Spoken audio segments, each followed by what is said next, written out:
Hi hello అండి, అందరూ ఎలా ఉన్నారు? Welcome to my channel. ఈరోజు నేను చేయబోయే రెసిపీ వచ్చి వేపిన శనగపప్పు అలాగే వేరుశనగ పలుకులతో చట్నీ చేస్తున్నానండి. కొంచెం డిఫరెంట్గా ఉంటుంది. టేస్ట్ అయితే చాలా బాగుంటుందండి ఇలా చేస్తే. ముందుగా దానికి కావాల్సిన పదార్థాలు, తయారీ విధానం: 1 కప్పు వేరుశనగ పలుకులు, అలాగే ఒక 10 పచ్చిమిర్చి, కొంచెం కరివేపాకు, ఒక 3/4 కప్పు వేపిన శనగపప్పు, అలాగే ఒక 5-6 వెల్లుల్లిపాయ రెప్పలు, అలాగే చిన్న అల్లం ముక్కని ఇలా కట్, 1/2 టీ స్పూన్ ఆవాలు, అలాగే 1/2 టీ స్పూన్ జీలకర్ర, తగినన్ని వాటర్, ఉప్పు, ఆయిల్. ముందుగా స్టవ్ వెలిగించి కళాయి పెట్టి 1 కప్పు వాటర్ వేసుకోవాలండి. అలాగే పచ్చిమిర్చి శుభ్రంగా కడిగి కాళ్ళు తీసి ఇలా వేసుకోవాలి. ఇందులో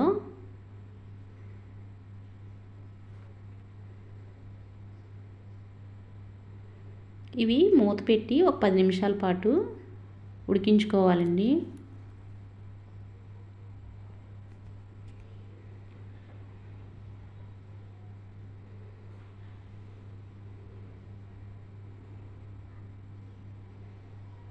ఇలా ఉడికిన తర్వాత స్టవ్ ఆఫ్ చేసుకొని చల్లారనివ్వాలి.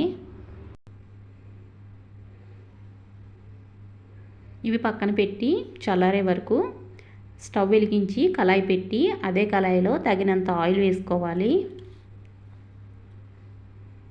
ఆయిల్ వేడెక్కిన తర్వాత వేరుశనగ పలుకుల్ని వేయించుకోవాలండి.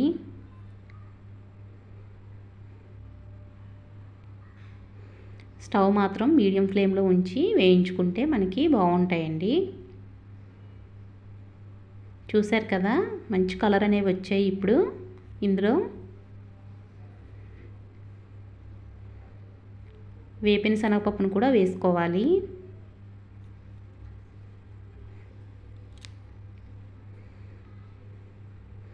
వేసిన తర్వాత ఇది కూడా వేయించుకోవాలండి.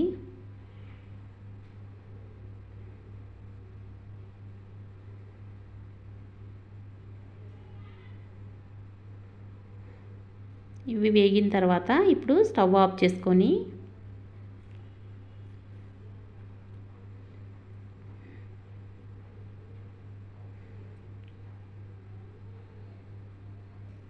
ఇలా వేగిన తర్వాత స్టవ్ ఆఫ్ చేసి చల్లారనిద్దామండి.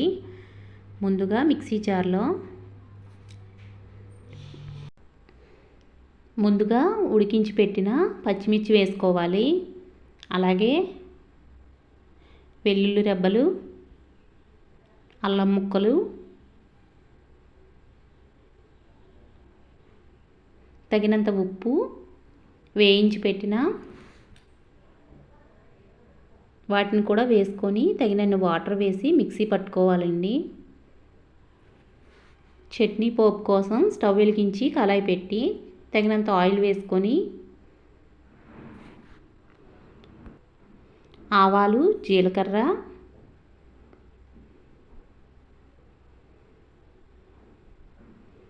ఎండుమిర్చి కూడా వేసుకోవాలి.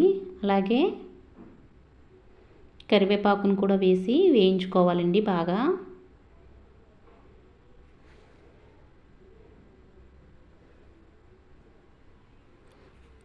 చట్నీ పోపు అనేది బాగా వేగిపోయిందండి. మనకి ఇలా వేగితేనే మనకి టేస్ట్ అనేది యాడ్ అవుతుంది.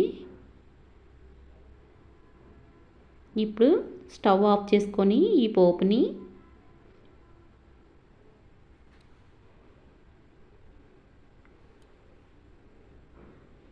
చట్నీలో వేసుకోవాలండి.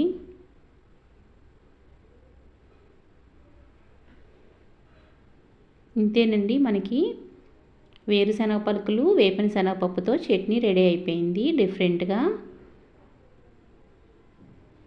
టేస్ట్ అయితే చాలా బాగుంటుందండి. మీకు కానీ నచ్చితే ఒకసారి ట్రై చేయండి. ఈ వీడియో కనుక మీకు నచ్చినట్టయితే please like, share and subscribe. Okay అండి, బాయ్.